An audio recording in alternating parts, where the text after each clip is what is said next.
Also, when he's changing that mic cord, just keep in mind, you are outside. There's a public street right there. So maybe think twice before you yell profanity real loud. It's still light out. There's people going to the beach. Fuck that. Take it easy. They're in public. Woo! Gary, you look like Apollo Creed in his activist phase.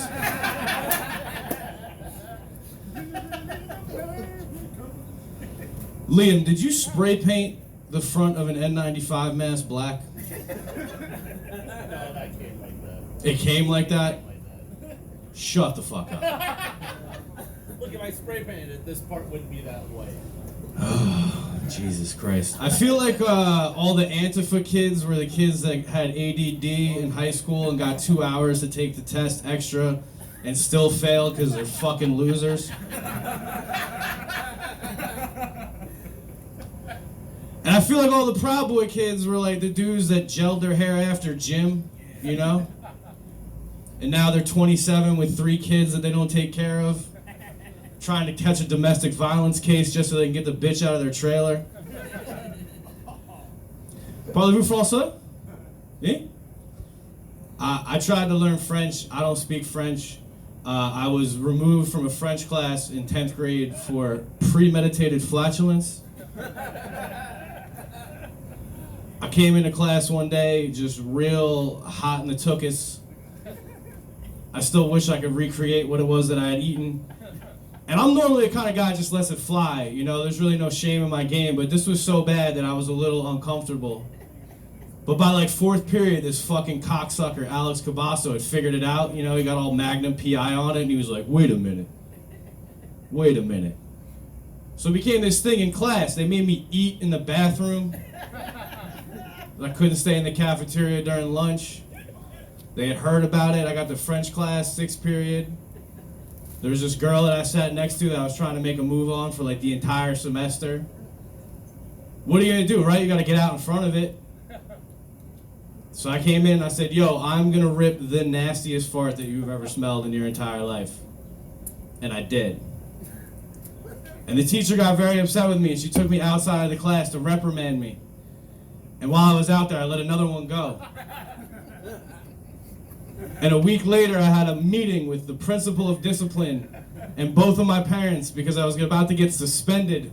And we had to discuss why and what had happened. And I hadn't told my parents what was going on. I said, I don't know, they're just bullying me. It's this fucking cunt from France, Madame Remra. You know what I mean? This was the middle of the Second Gulf War, like anti-French sentiment was peaking, you know what I mean? So I walk in there and I got Vice Principal West on this side. I'm sitting next to my mom. My father, Kevin McDonough, is directly across from me. And over here is Madame Rimjob, or whatever her name was. And at one point, they asked what happened, and she said, your son, he planned to disrupt my class with premeditated flatulence. Can you imagine being a father and trying to hold your laughter from your child when you hear that that's what he's getting suspended from school from? You know? So my dad tried to look down and do one of these and act like he wasn't cracking up, which just let me go. And I will never forget Mr. West asking me, do you think this is funny? And I said, I know your fat ass thinks it's funny too. So that was the first time I got suspended from school. Possibly the last. The point is that I feel like all of you guys that are here that are doing these open mics, with the exception of like maybe Carl, probably Vin, and Hollerback, I think you were all fucking dorks when you were in high school. Kyle, Colorado, you wouldn't steal a DVD. You fucking frat it. Man. Feels good to let that one fly. I feel like that one's flying under the radar. I got away with that all Pride Month, you know? All it takes is a knee to the back of the neck. A little too soon. 1 minute left. Feels like I got about 8:46 left, I don't know. It's always great when you do the racially insensitive jokes and the black dude's the one that's laughing the hardest. Yeah, it was bad timing for me. I had a very very entertaining clip come out on Instagram from the roast of Carl Callen, where I went at everybody hard. But my favorite joke that I had all night was when I referenced Gary McLean, and I said, "Gary, where are you?" And he said, "I'm right here." And I said, "Dude, you're a black guy that's into Vans. That's just like calling you a rapist twice." Not the best thing to release 2 weeks before George Floyd died. Okay, Kevin, the timing. No, we didn't know. It's just been rough for me because pre-quarantine I was working on the race stuff pretty hard. You know?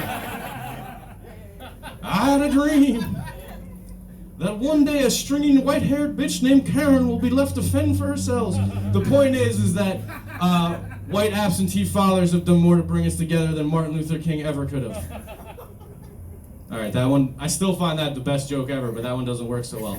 Fuck you guys, peace out. Give it up for Sean McDonough. And coming to the stage, let's give him a minute to get situated. What are the desserts again?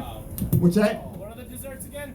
We have a custard dessert for $1 and a piece of cherry pie for $2. Regular burgers and veggie burgers $5 each. And I'm assuming all the regular drink special apply.